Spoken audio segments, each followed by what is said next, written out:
103 kes pulih, 50 kes baharu dan 1 kematian dilaporkan hari ini. Rakyat diingatkan terus patuhi bulan Ramadan, elak kes positif naik mendadak. Mereka yang balik kampung sebelum PKP dikuatkuasakan boleh mohon kembali ke rumah masing-masing mulai Sabtu ini.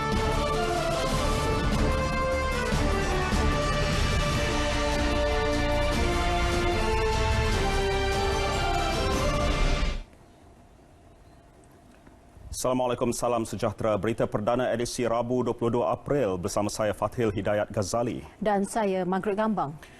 Perkembangan malam ini dimulakan dengan laporan harian COVID-19 seperti biasa. Kementerian Kesihatan KKM mengesan 1 kluster wabak di Pengerang Johor yang terjadi berikutan aktiviti kunjung-mengunjung sanak saudara meskipun ia berlaku sebelum PKP dilaksanakan. Setakat hari ini, sebanyak 15 kes positif COVID-19 dikesan daripada kluster Pengerang melibatkan 10 orang rakan sekerja dan 5 orang ahli keluarga. Kes indeks termasuk ibu dan anak perempuan beliau masing-masing berusia 79 tahun dan juga 10 tahun. Dalam pada itu, Ketua Pengarah Kesihatan Datuk Dr. Nur Hisham Abdullah menjelaskan kes indeks iaitu kes ke-1508 telah mula mengalami gejala pada 12 Mac lalu, dirawat di sebuah klinik swasta pada 16 Mac dan disyaki menghidap demam denggi. Pesakit telah merentas beberapa negeri pada keesokan harinya untuk mengunjungi sanak saudara di sekitar Selangor sebelum pulang ke Pengerang pada 18 Mac. 10 Mac 2020 dalam keadaan kritikal. Beliau seterusnya disahkan positif jangkitan COVID-19 pada 22 Mac 2020. 7 kes daripada kluster Pengerang itu masih dirawat manakala 8 kes telah pulih sepenuhnya dan dibenarkan discharge. Sementara 3 kes kluster dirawat di unit rawatan rapi ICU. Mengambil iktibar penyebaran jangkitan COVID-19 dalam kluster Pengerang dan sub-kluster Rembau, Datuk Dr. Nur Hisham mengingatkan orang ramai agar terus mematuhi PKP sepanjang bulan Ramadan. Ini penting untuk memastikan jumlah kes positif baharu tidak naik mendadak. Dan elak daripada melakukan sebarang aktiviti kunjung-mengunjung ke rumah rakan dan sanak saudara. Ini termasuk perjalanan merentas negeri, daerah dan mukim atau menghadiri perhimpunan besar-besaran termasuk majlis keagamaan dan majlis kerajaan. Bilangan kes yang discharge hari ini adalah lebih 2 kali ganda bilangan kes yang dilaporkan. Iaitu 103 kes telah pulih dan dibenarkan discharge hari ini menjadikan jumlah keseluruhan sebanyak 3,452 kes. Bagaimanapun, terdapat 1 pertambahan kematian hari ini menjadikan jumlah keseluruhan sebanyak 93 kes. Kes kematian ke-93 iaitu kes 5,483 merupakan perempuan warga negara Malaysia berumur 72 tahun dan mempunyai latar belakang penyakit barah dan darah tinggi. Beliau telah dirawat di Hospital Umum Sarawak pada 20 April 2020 dan disahkan meninggal dunia pada 22 April 2020 jam 9 suku pagi. 50 kes baharu dilaporkan menjadikan jumlah kes positif COVID-19 di negara ini sebanyak 5,532 kes. 25 kes daripada 43 kes yang dirawat di unit rawatan rapi ICU memerlukan bantuan pernafasan.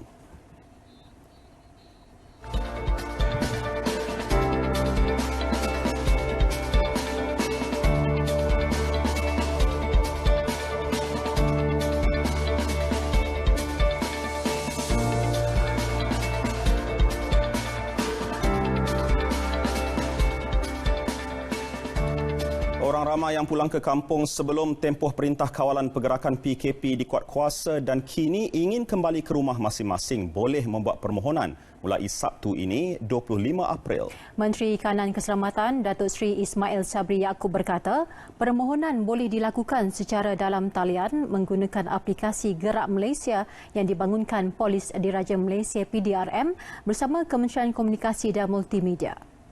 Bagi mereka yang tiada kemudahan internet, boleh berdaftar di Balai Polis berhampiran dengan syarat membuat temujanji terlebih dahulu. Walaupun ada pun, perkara ini masih di dalam kajian. Ya. Jika pergerakan akan bermula pun, saya percaya mungkin bermula selepas 1 Mei nanti. Sebelum itu, kita masih lagi kita jangka adalah di dalam peringkat kajian kita. Dan tidak ada jaminan lagi, ya, kerana setakat ini kita masih lagi menunggu laporan yang akan bermula pada 25 bulan nanti. Jadi setiap report, setiap laporan ke Balai Polis ataupun online pun bermula 25 bulan. Dan waktu masa itulah kita akan melihat seramai mana yang nak pulang dan sebagainya. Barulah kita boleh merancang. Dan barulah kita boleh mengeluarkan SOP tertentu yang ketat dan sebagainya. Tetapi keputusan muktamad akan diumumkan selepas 1 Mei setelah mendapat kelulusan Majlis Keselamatan Negara MKN atas nasihat Kementerian Kesihatan. Umat Islam yang ingin membuat persiapan menyambut awal Ramadan dinasihatkan jangan berpusu-pusu membeli barangan makanan kerana bekalan mencukupi untuk menampung keperluan semasa. Jelas Datuk Seri Ismail Sabri, setakat semalam, penguatkuasa KPDN HAP telah membuat pemeriksaan 25 jenis barangan keperluan di 1,133 premis perniagaan termasuk peruncit, pemborong dan juga pengilang. Dan Kementerian Pertanian dan Industri Makanan juga telah memberi jaminan barangan makanan basah lebih daripada mencukupi. Minggu ini kita akan berpuasa. Saya percaya umat Islam tentu saja akan membuat persiapan termasuk membeli belah untuk menyambut kedatangan Ramadan ini. Oleh itu saya ingin menasihatkan supaya merancang pembelian supaya tidak terlalu bersesak-sesak sewaktu pembelian. Dan saya harap sewaktu pembelian sama ada di pasar atau di pasar raya sekalipun patuhlah kepada arahan yang dikeluarkan termasuk penjarakan sosial dan sebagainya dilaksanakan. Mengulas jumlah yang ditahan kerana ingkar PKP, Datuk Seri Ismail Sabri berkata 865 individu ditahan semalam berbanding 946 orang pada hari sebelumnya.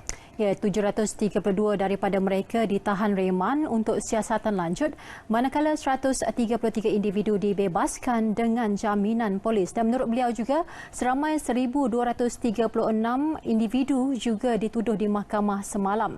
Jumlah tangkapan kumulatif ingkar PKP sehingga semalam adalah sebanyak 17,735 individu. Selain itu, sebanyak 835 sekatan jalan raya di seluruh negara telah dilaksanakan di samping melakukan pemeriksaan ke atas 609,411 kenderaan. Sebanyak 50,226 pemeriksaan mengejut juga telah diadakan di seluruh negara dengan sebanyak 6,122 premis telah diperiksa oleh pihak berkuasa. Datuk Seri Ismail Sabri turut memaklumkan PDRM dan Suruhanjaya Komunikasi dan Multimedia Malaysia MCMC telah membuka 237 kertas siasatan berkaitan berita palsu COVID-19 berbanding 229 kertas siasatan hari sebelumnya. Daripada jumlah tersebut, sebanyak 169 masih dalam siasatan, manakala 24 kes telah didakwa di mahkamah dan 13 telah mengaku bersalah. 19,077 permohonan diterima kerajaan daripada syarikat-syarikat dalam industri pembinaan yang memohon kebenaran beroperasi ketika PKP. Menurut Menteri Kanan Infrastruktur, Datuk Seri Fadilah Yusof, daripada jumlah itu 1,856 permohonan sudah diluluskan. Lebih 8,000 permohonan masih dalam proses penilaian, manakala 7,387 permohonan tidak diluluskan. Mengapa tidak diluluskan? Pertama sekali, mereka tidak memberi maklumat berhubungan projek yang ada.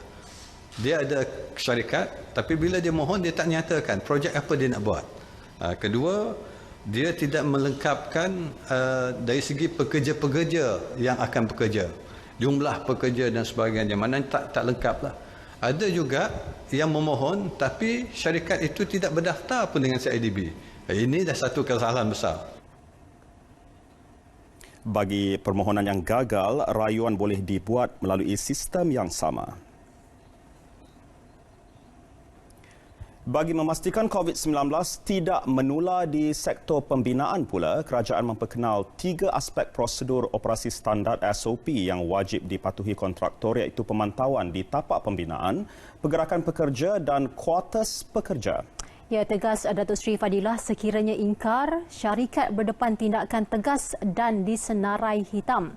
Antara SOP tersebut, waktu kerja di tapak pembinaan ditetapkan dari 8 pagi hingga 5.30 petang, 5 hari seminggu. Kontraktor yang dibenarkan beroperasi perlu menjalankan saringan suhu badan pekerja setiap hari di tapak pembinaan serta menempatkan pegawai bertanggungjawab memastikan pematuhan SOP seperti pegawai keselamatan dan kesihatan SHO, penyelia keselamatan tapak atau pemilik syarikat sendiri. Setiap pekerja perlu membuat turun aplikasi MySejahtera bagi tujuan pengesanan SOP ini kontrak. kalau tidak dipatuhi, maka monitoring oleh CIDB dan semua agensi berkaitan, kalau didapati yang diluluskan tidak mematuhi SOP, kita akan ambil tindakan tegas. Tindakan yang boleh diambil, pertama, pelanggaran kepada Akta 342, iaitu yang dikeluarkan oleh Kementerian Kesihatan. Kedua, ialah boleh juga diambil tindakan di bawah CIDB untuk di blacklist sebab melanggar syarat-syarat yang telah diluluskan. Malahan local authorities melalui KPKT boleh mengambil tindakan juga di bawah skala rang undang-undang di bawah local authorities. Datuk Seri Fadilah turut menyarankan orang ramai menjadi mata dan telinga pihak berkuasa dengan melaporkan sebarang aktiviti pembinaan mencurigakan menerusi talian 0355672777. Datuk Seri Fadilah turut memaklumkan yang kontraktor kecil dibenarkan menyambung semula kerja-kerja pengubahsuaian rumah yang terhenti disebabkan PKP. Namun, semua kontraktor G1 dan G2 perlu mengemukakan permohonan daripada Kementerian Perdagangan Antarabangsa dan Industri MITI untuk mendapatkan kelulusan. Sebab itu tadi salah satu syarat kita membenarkan G1 dan G2 sebab projeknya kecil. Tapi yang lebih penting ialah sebelum mereka menyambung kerja, mereka mesti mohon kepada MITI dulu. Buat permohonan, diluluskan, bolehlah sambung kerja kalau diluluskan. Tapi dengan syarat patuhi juga SOP yang ditetapkan.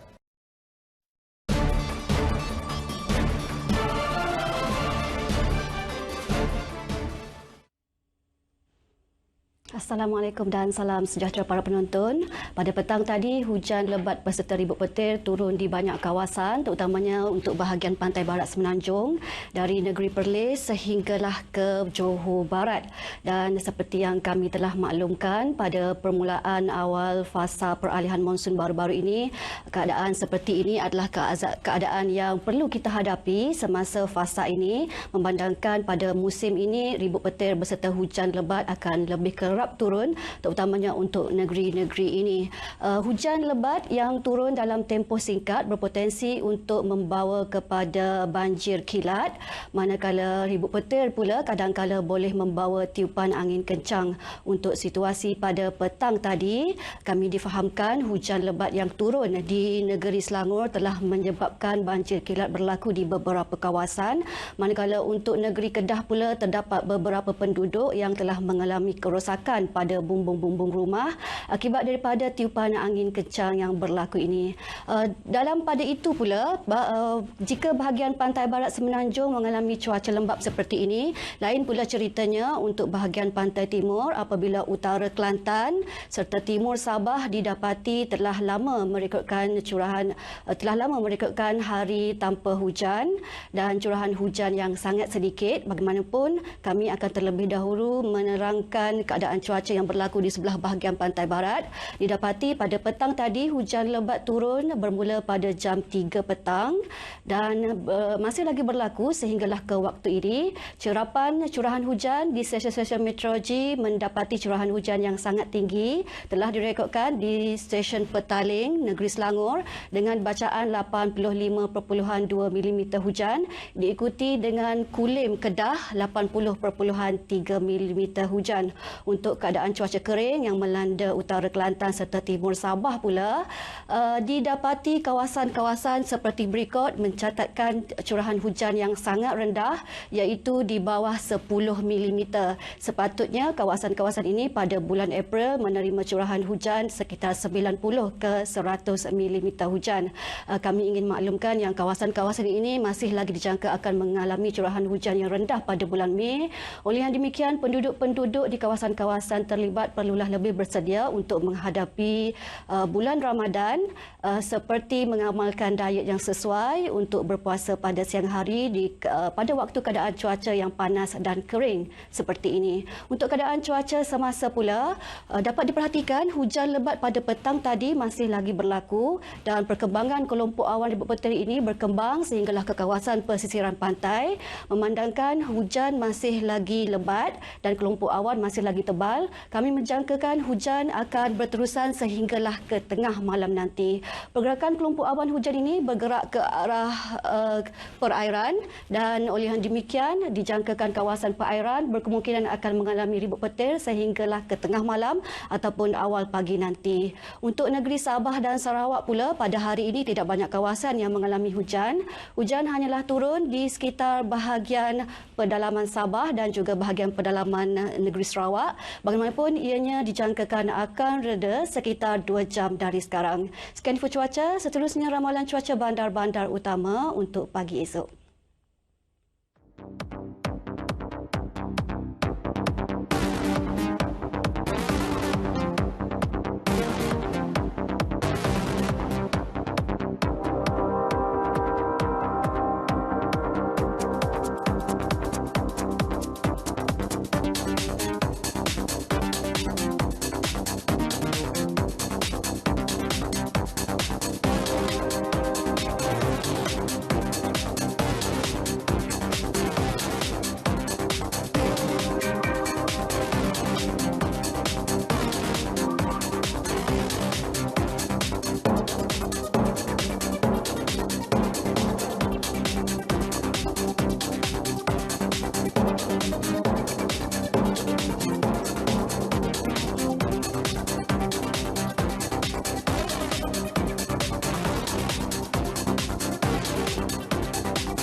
Bertemu kembali.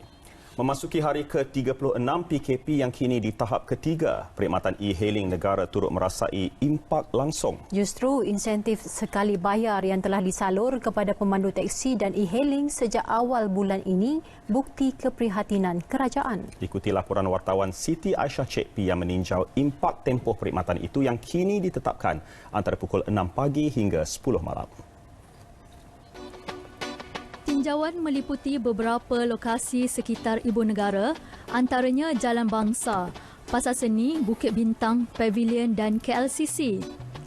Sejajar PKP, kawasan yang sebelum ini sesak kini lengang, sekaligus bukti pematuhan ramai. Bagi para pemandu e-hailing yang tetap setia menunggu pelanggan memerlukan pula, langkah-langkah keselamatan tetap diamalkan mereka, sama seperti perkhidmatan awam lain. Okey, sepanjang tempoh perintah kawalan pergerakan dilaksanakan ini, sebagai pemandu e-hailing, apa langkah-langkah keselamatan yang Cik Azri lakukan? Okey, sebagai pemandu, mula-mula sekali bila saya dapat penumpang tu, saya akan pastikan kereta saya dah dispray dengan penyembuh minyak kuman. Kemudian saya akan pastikan penumpang saya dia ada face mask lah untuk melindungi keselamatan saya dan juga penumpang. Dan saya akan bekalkan hand sanitizer untuk mereka supaya kita jaga keselamatan masing-masing kan, pastikan tak ada kuman dalam kereta, dalam diri saya dan juga penumpang. Dan selepas selesai semua tu, baru saya akan mulakan perjalanan lah seperti biasa. Sepanjang pemanduan ni, ada tak Cik Azri berpengalaman penumpang-penumpang yang tegar, yang macam nak naik 2 orang ataupun macam-macam perangai lagi lah yang mereka lakukan? Okey, setakat ni Alhamdulillah lah, rakyat Malaysia semua baguslah mengamalkan apa yang kerajaan suruh tu, supaya kita ada social distancing. Kita macam naik e-hailing ni pun tak boleh ramai-ramai. Setakat ni tak ada apa-apa pengalaman yang buruk lagi lah. Rakyat Malaysia memang mendengar apa yang disarankan oleh pihak kerajaan.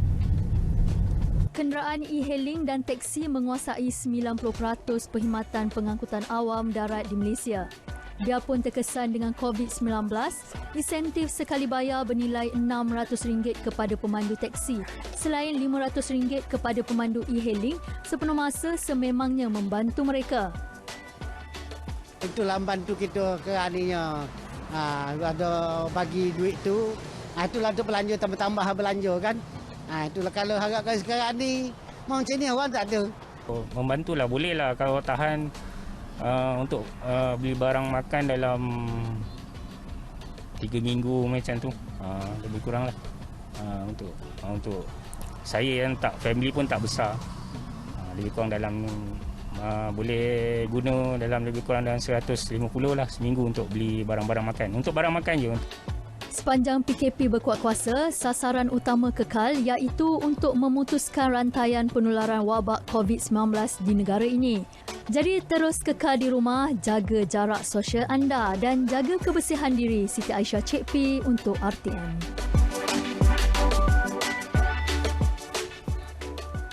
Pihak polis terus giat memperketat kawalan di setiap sekatan jalan raya SJR bagi mengurangkan kesalahan kes ingkar PKP. Di Melaka, pihak polis menambah SJR bergerak atau mobile SJR di kawasan panas atau hotspot. Laporan Nur Farah Huda Sahirat. Saya sempat mengikuti tinjauan udara yang dijalankan pihak polis kontijen Melaka. Menerusi helikopter Agusta AW139, saya dan jurukamera Zulkarnain Abdul Rahman meninjau kawasan Durian Tunggal, Jasin, Melaka Tengah dan Alur Gajah. Tinjauan udara turut melalui perairan Melaka bermula di Pantai Siring ke Masjid Tanah dan Selat Melaka.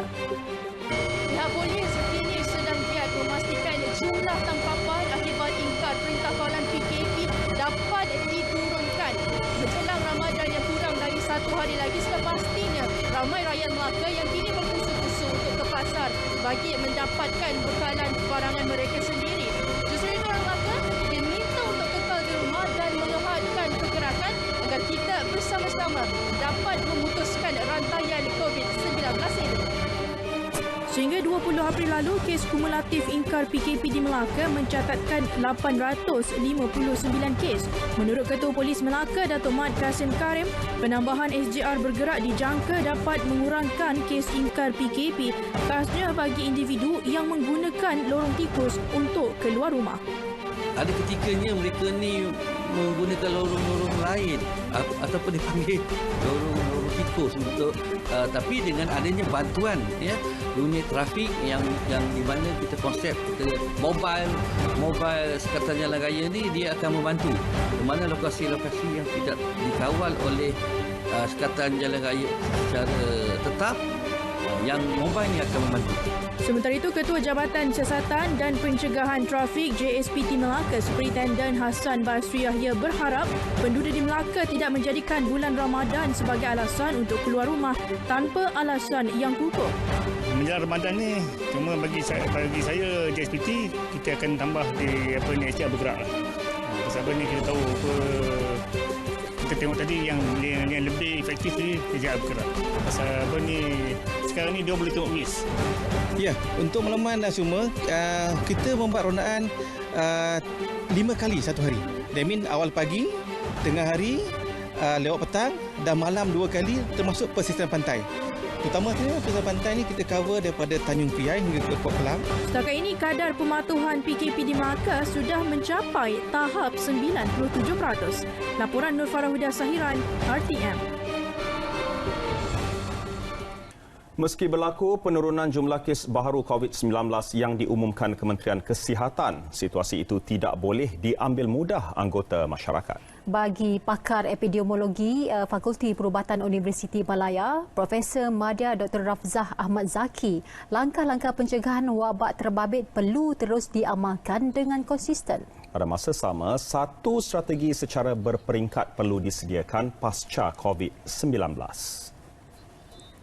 Sedia menamatkan PKP ini kita kena ada perlu garis panduan lah supaya sekiranya PKP ini ingin ditamatkan ia perlu ditamatkan secara berperingkat dan perlu ada strategi dan saya cadangkan kerajaan perlu mengadakan general guideline ataupun garis panduan terutamanya bagi pejabat-pejabat kerajaan ataupun tempat-tempat pekerjaan ataupun tempat-tempat pendidikan bagi setiap jabatan ataupun tempat pekerjaan sendiri. Saya rasa mereka juga perlu mengadakan spesifik SOP lah sebab setiap tempat pekerjaan ataupun pelajaran ni situasi mereka berbeza. Jadi mereka juga perlu mengadakan SOP yang khusus. Dr. Rafzah menyatakannya selepas menjadi panel Selamat Pagi Malaysia di Angkasa Puri. Jelas beliau, orang ramai perlu turut bersiap siaga bagi membudayakan norma baharu dalam rutin harian meskipun babak itu akan dapat ditangani. Agensi Penguatkuasaan Maritim Malaysia APMM pula terus memperketat pemantauan Perintah Kawalan Pergerakan PKP di perairan negara yang luas. Menurut Timbalan Pengarah Bahagian Siasatan Jenayah Maritim, Kapten Maritim Ahmad Faridi Firdaus melalui pasukan tindakan khas yang akan dibentuk, APMM bekerjasama erat dengan pelbagai agensi termasuk Tentera Laut, Tentera Udara dan Polis. Ini kita akan membentuk satu task force untuk mengawal sepadan supaya kita dapat meminimakan kemasukan mereka yang cuba untuk menceroboh masuk ke dalam perairan negara kita, seterusnya mendarat ke dalam ke pantai-pantai kita dan dibantu oleh mereka-mereka yang tidak bertanggungjawab bersembunyi dan bekerja di dalam sektor-sektor yang kita tak tahu. Kapten Ahmad Faridi menjadi tetamu Selamat Pagi Malaysia di Angkasa Puri. Beliau turut menjelaskan setiap pendatang asing tanpa izin yang ditangkap akan menjalani ujian saringan kesihatan.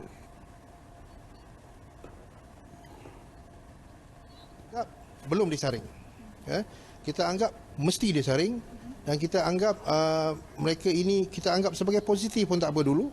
Kita treat mereka sebagai bakal-bakal positif pesakit. Jadi yes, kita akan bekerjasama dengan Kementerian Kesihatan. Kita akan bekerjasama. Jadi mungkin akan terbentuknya SOP baru kesihatan yang kita aplikasikan di laut. Jabatan Imigresen bakal memperketat syarat-syarat kemasukan di semua pintu masuk negara sebaik sahaja PKP berakhir. Ketua Pengarahnya Datuk Khairul Zaimi Daud memaklumkan langkah itu bertujuan memastikan pelawat asing bebas COVID-19. Jelas beliau, Jabatan Imigresen masih mengkaji beberapa prosedur operasi standar SOP yang akan dibentangkan kepada Kementerian Dalam Negeri KDN untuk diguna pakai. Sekarang semua warga negara asing memang disekat kemasukan kecuali duta-duta dan perwakilan asing ataupun mereka yang menjadi penduduk tetap di sini, yang ini kita benarkan masuk. Selain kategori ini kita sekat kemasukan, dan selepas ini kemasukan pelawat daripada lain-lain kategori khususnya pelancong, yang ini akan diperketatkan syarat-syaratnya sehinggalah wabak ini disediakan berakhir. Datuk Khairul menyatakannya pada sidang media di Putrajaya.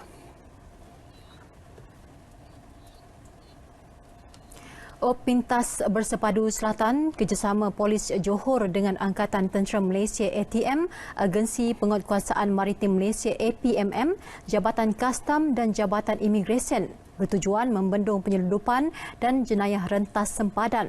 Ketua Polis Johor Datuk Ayub Khan Maidin Piche berkata, operasi tersebut turut memberi perhatian kepada kemasukan pendatang asing tanpa izin yang berisiko membawa wabak COVID-19 dari luar negara. Fokus utama Pintas Bersepadu Selatan ini adalah untuk memastikan perairan, daratan dan sempadan negeri Johor tidak dibolosi dan dicerobohi oleh aktiviti jenayah rentas sempadan. Bagi menangani isu penyeludupan parti, aktiviti penyeludupan barangan bercukai, dadah, senjata api. Manakala kawalan di daratan akan dipertingkatkan dengan kekuatan 7 Brigade ATM dan pasukan gerakan AM PGA serta menambah sekatan jalan raya daripada 62 lokasi kepada 92 lokasi. Manakala kawalan di lautan akan diselaraskan APMM dan Kastam dalam menggerakkan aset di perairan secara optimum. Operasi tersebut akan diteruskan walaupun selepas Perintah Kawalan Pergerakan PKP tamat. Menteri di Jabatan Perdana Menteri bagi Hal Ehwal Agama, Datuk Seri Dr. Zulkifli Muhammad Al-Bakri menyarankan umat Islam menghidupkan malam Ramadan dengan menunaikan solat tarawih secara berjemaah di rumah bersama ahli keluarga. Bagi memudahkan kefahaman umat Islam, satu klip video demonstrasi ringkas panduan solat tarawih dengan betul akan diterbitkan dengan kerjasama Jabatan Agama Islam Wilayah Persekutuan Jawi. Oleh kerana solat tarawih ni sunat, jadi yang pentingnya kita lakukan solat. Mungkin kalau kita ada keluarga sampai rumah kita boleh dengan keluarga, maka itu lagi baiklah. Tapi kalau kita seorang-seorang tak jadi masalah. Yang penting kita buat tarawih. Kita buat seorang-seorang pun tak jadi masalah, insya-Allah. Jelas beliau lagi, solat tarawih ialah sunat muakkad yang boleh dilaksanakan secara berjemaah atau bersendirian. Datuk Seri Dr. Zulkifli ditemui selepas melancarkan program Dapur Al-It'am Masjid dan Surau Wilayah Persekutuan serta zakat online di Ibu Negara.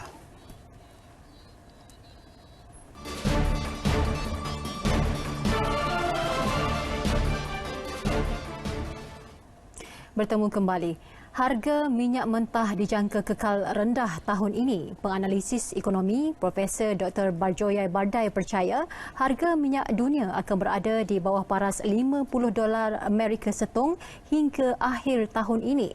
Faktor utama menyebabkan situasi itu berikutan penawaran minyak mentah yang melebihi permintaan sehingga pedagang kekurangan tempat atau tangki simpanan minyak mentah.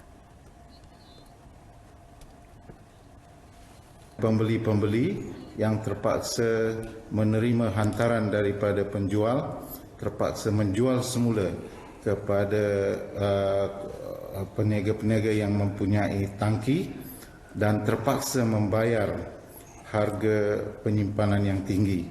Ini menyebabkan harga turun secara efektifnya menjadi negatif. Harga minyak tidak menentu ini juga berkemungkinan menyebabkan Malaysia kehilangan 30 bilion ringgit sehingga defisit fiskal meningkatkan sedikit kepada 4%. Profesor Dr. Bajoyai memberi penjelasan susulan penanda aras utama minyak Amerika Syarikat iaitu West Texas Intermediate berada pada tahap negatif $37.63 setong. Dalam pada itu, harga petrol dan diesel yang dipasarkan dalam negara dijangka akan turun sedikit lagi. Sektor pelancongan yang menjadi antara industri terpenting dalam menjana ekonomi negara terus aktif dengan pelan perancangan masa depan baru meskipun negara dilanda COVID-19. Jelas Ketua Pengarah Tourism Malaysia, Datuk Musa Yusof, beberapa pelan perancangan diteruskan. Malah dalam tempoh PKP ini terdapat penambahan dan penambahbaikan dilaksanakan. Kita berduduk bersama dengan industri di Malaysia melihat kepada apa reform yang perlu dilaksanakan. Macam saya nyatakan tadi, pelancongan selepas post-COVID ini tidak akan sama sebelum. Sebab sekarang pelancong-pelancong itu sendiri dari segi sudut konsumer, mereka telah melihat untuk pergi ke destinasi yang mengutamakan keselamatan, kesihatan dan juga quality tourism. Quality tourism ni maksudnya bukan pergi tempat-tempat yang ramai, dia mungkin pergi tempat-tempat yang quality seperti orang kata national park, mountain, beach dan sebagainya. So kita lihat kepada itu dan pada masa yang sama untuk mengisi demand daripada konsumer ini, industri kita kena bersedia. Apa yang mereka perlu sediakan adalah kena riset kembali apa yang kalau mereka sentiasa buat A lah contohnya yang selalu mereka laksanakan, mungkin sekarang ni A itu tidak boleh dijual. Mungkin kena riset kepada B. Susulan penularan COVID-19 juga, segmen pelancongan kesihatan di negara ini dilihat kekal mendapat sambutan, khususnya pelancong dari negara-negara jiran yang datang mendapatkan rawatan di Malaysia. Datuk Musa ditemui selepas menjadi tetamu program Selamat Pagi Malaysia di Angkasa Puri. Premis Lembaga Hasil Dalam Negeri LHDN kecuali Pusat Khidmat Hasil dan UTC akan beroperasi semula mulai 23 April ini. LHDN melalui satu kenyataan media berkata dengan mengambil kira usaha berterusan bagi memutuskan rantaian jangkitan COVID-19, perkhidmatan yang ditawarkan adalah terhad iaitu perkhidmatan secara dalam talian dengan pelanggan akan diberikan keutamaan. Kaunter perkhidmatan e-filing dan kaunter bantuan prihatin nasional BP tidak dibuka. Sebarang pengisian e-filing dan permohonan baharu serta rayuan BPN boleh dilakukan sendiri secara dalam talian. Pemeriksaan saringan suhu badan dan gejala COVID-19 akan diteruskan terhadap semua pegawai, pelanggan, kontraktor dan pelawat yang hadir ke premis LHDN. Mereka juga diwajibkan sentiasa memakai penutup hidung dan mulut serta mematuhi arahan penjarakan sosial. Baiklah, berita perdana diteruskan dengan perkembangan sukan malam ini bersama. Ya, kita akan bersama dengan Ifah Hazim. Silakan.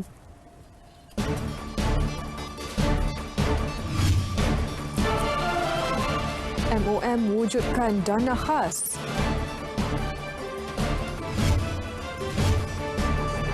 SIC tukar format penganjuran.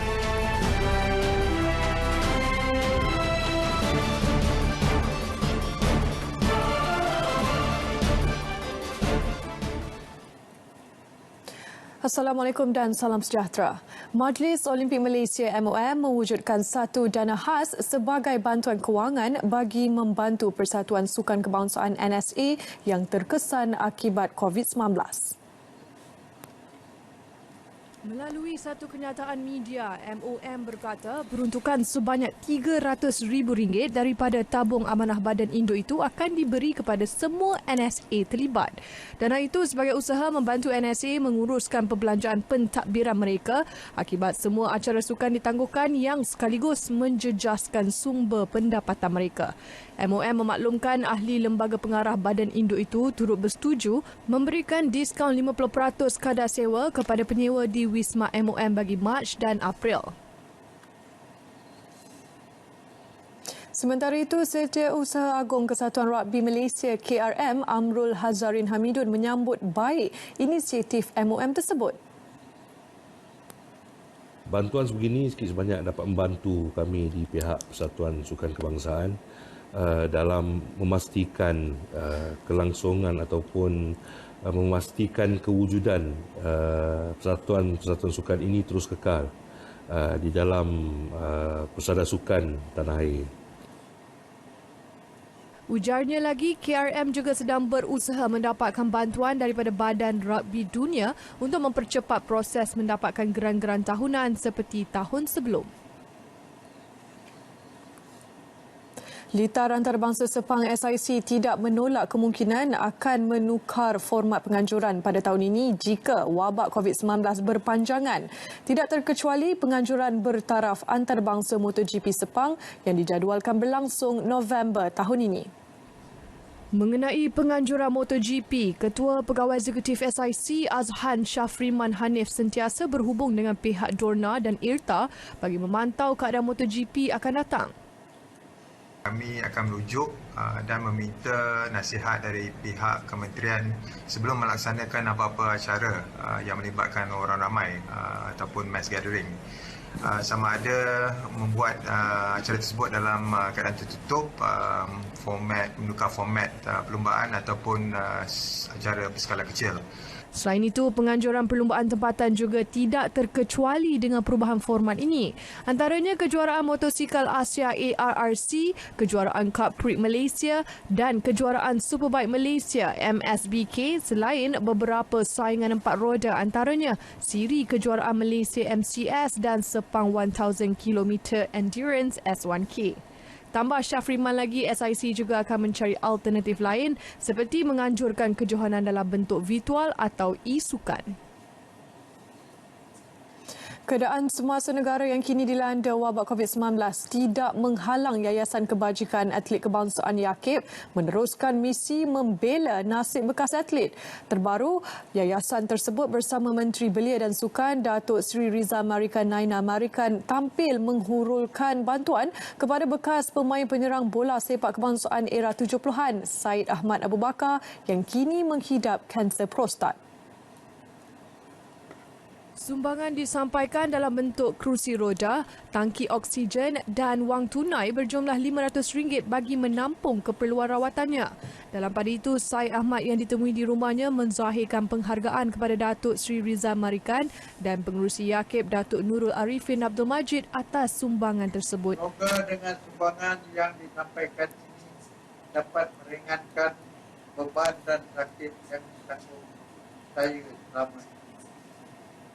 Sesungguhnya segala jasa dan bakti saudara-saudari sangatlah bermakna dan akan dikenang sebagai satu sumbangan yang amat dihargai.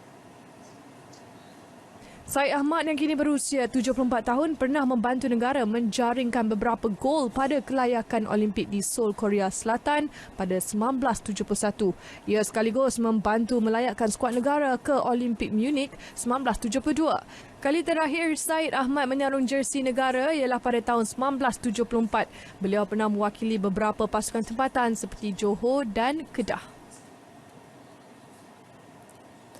Tempoh Perintah Kawalan Pergerakan PKP tidak menjadi penghalang atlet negara dalam mengekalkan prestasi dan stamina. Tidak ketinggalan atlet gimnastik yang turut mempunyai cara tersendiri mengadakan latihan di rumah. Mari kita saksikan klip rutin latihan mereka.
Laporan itu tadi mengakhiri segmen sukan pada malam ini. Untuk segmen seterusnya, saya serahkan kembali kepada Fatil Hidayat dan juga Margaret Gambang. Silakan.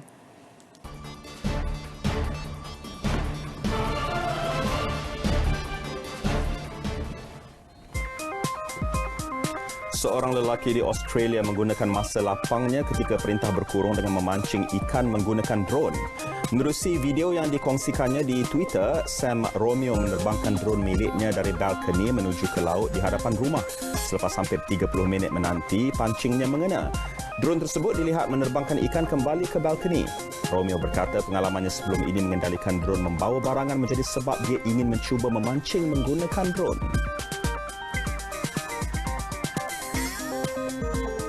Di Itali, seorang lelaki berusia 80 tahun, Luciano Romoli, mengadakan kelas senaman percuma di kawasan kejiranannya. Kelas senaman pada setiap petang disertai jiran-jiran yang sebaya dengannya dari balkoni rumah masing-masing. Menurut Romoli, dia mendapat idea tersebut selepas perintah sekatan pergerakan dilaksanakan kerajaan. Dia percaya cara terbaik untuk kekal sihat adalah dengan bersenam. Masih di Itali, seorang remaja Jacopo Mastrangelo menjadi perhatian apabila videonya memetik gitar memainkan semula lagu-lagu pemuzik terkenal Itali Ennio Morricone tular di laman sosial. Jacopo bermain gitar di bumbung rumahnya ketika matahari terbenam. Video tersebut turut memaparkan keadaan di kota Rom yang lengang dan tidak seperti kebiasaannya sibuk dengan pelbagai aktiviti. Harapan Jacopo, petikan gitarnya mampu membantu rakyat Itali agar sentiasa tabah dalam menjalani perintah berkurung akibat COVID-19.